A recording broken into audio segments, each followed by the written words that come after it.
আমরা যারা বৈষম্য বিরোধী আন্দোলন করেছি, জুলাই আগস্টে আন্দোলন করেছি, ৩২ যারা ছিলাম, আজকে আমার সাথে হয়েছে। আমি খুব ভয়ে আছি যে আমার সহযোদ্ধাদের সাথে এটা যেন কখন হয়ে যায়।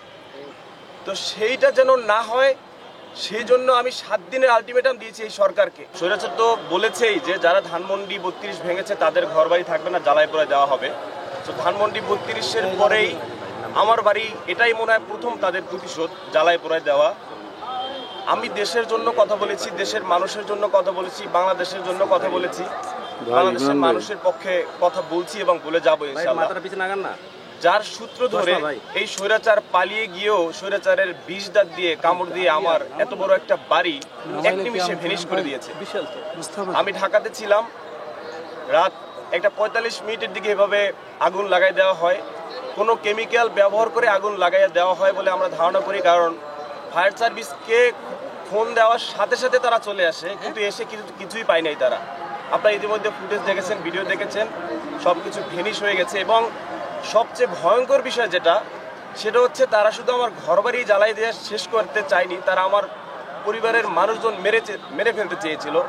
কারণ আমার বাবা যখন দেখে যে আগুন জ্বলে, তখন সে দরজা খুলে বের হতে চেয়েছে, সে বের হতে পারেনি। দেখে যে 2 পাশে দরজায় বাহির থেকে রশি দিয়ে বাঁধা।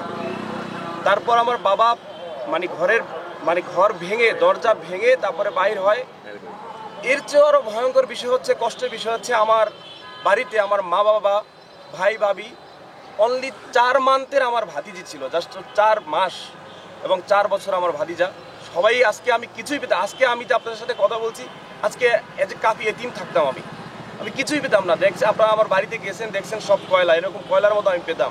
তো রাখে আল্লাহ, মারেকে আল্লাহ বাঁচাইছে, তারা বের হতে পারছে। তো এই দিক থেকে আজকে আমার সাথে এটা হয়েছে। আমরা যারা বৈষম্য বিরোধী আন্দোলন করেছি, জুলাই আগস্টে আন্দোলন করেছি, 32 যারা ছিলাম, আজকে আমার সাথে হয়েছে। আমি খুব ভয়ে আছি যে আমার সহযোদ্ধাদের সাথে এটা যেন কখন হয়ে যায়।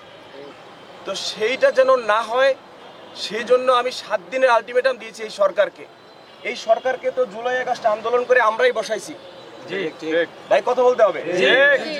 এই সরকারকে তো আমরাই বসাইছি। স্বৈরাচারকে সরিয়ে দিয়ে এই সরকারকে আপনি আমি, কবি সাহিত্যিক, জার্নালিস্ট, লেখক, আমজনতা সবাই মিলে আমরা বসাইছি।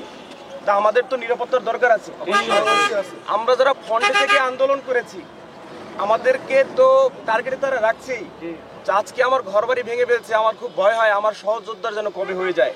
সেই জন্য আজকে আমি পটুয়াখালী এসেছি, ডিসি সাহেবের সাথে কথা বলেছি।